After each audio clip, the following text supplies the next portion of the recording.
Assalamu alaikum, welcome to Kashmiri cooking. When you say ये छ walnut butter. सारे खुद गॉडनेट करो तो सब्सक्राइब लाइक तो शेयर तो तम पत हामो तह बह रेसिपी कित पे बनामच यह वॉलनट बटर वंदस मज अक्सर बटर खेवान जैम हनी एक्स्ट्रा चीज़ खेवान तो बनाव वॉलनट बटर घरे बह वॉलनट बटर बनाने खतर अन मे गोथे डून फटरे मे तो कड़ो डून गोज नेबर तुम करो कमेंट्स मज तुतान कि तुम क्या वंदस मज षोच सत खेवान यह कड़ो डून गोज नेबर डून कच गोज नेबर तो वन करो रोस्ट थोड़ा बुजोकम बुजन सत थोड़ा टेक्चर कम गसान डून गोजन थोड़ा हल्का सो टेक्चर हिू तो वन बुजो डून गोज यम त्राय मे डून गोज सारे ताय पे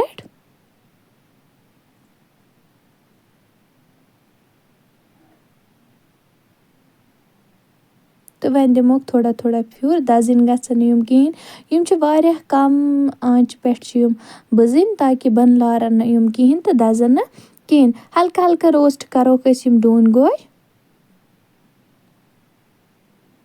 डून गोज गए रोस्ट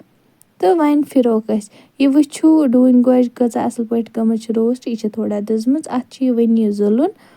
तो सान यम डून गोज आय बुजन असल पे तो यमन पे कवर यह असल पे वथान थोद तो वन त्रोक अकिस दज मज तो करोक यम डून गोज साफ यह वो इथे पे तह डून गोज साफ करने ताकि यमन पे छिलक यह वथ यमन डून गोज गए साफ तो वन तुलोक पे डून गोज थोद तो बन छिलक सह रोज बन कने वन अनो मिक्सर तो मिक्सरस मज त्रोक यम डून गोज तो करो ग्राइंड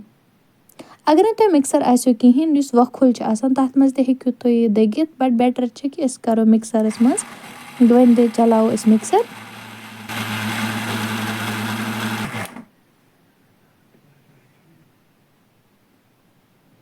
यह वो यथ बने पाउडर हिश डून गोजन बने पाउडर तो वन करो अत बे मिक्सर चलाओस तो वन त्रोस हल्का नून कम नून कम त्रोन क्या डून गोजन ऑलरेडी असल नून लजत आसान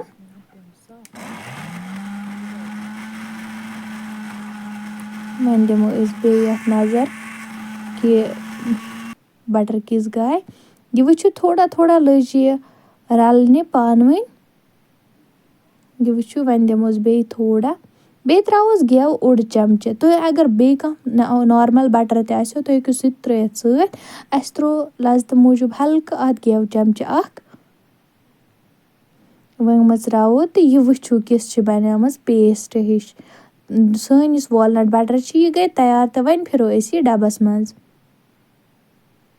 सेम प्रोसीजर तह फॉलो कर ताकि तहज बटर बन परफेक्ट तो वन त्रोस अत मज माछ हनी ओड चमचे हनी ऑप्शनल तुम पनी मर्जी अगर तुम यू ऐड कर तुम करो अगर न कहें तो कहीं परवाह यह तम वगैर तह टेस्टी बनान उम्मीद मे तह आसो यह रेसिपी पसंद आमज वीडियो करो लाइक शेयर सब्सक्राइब।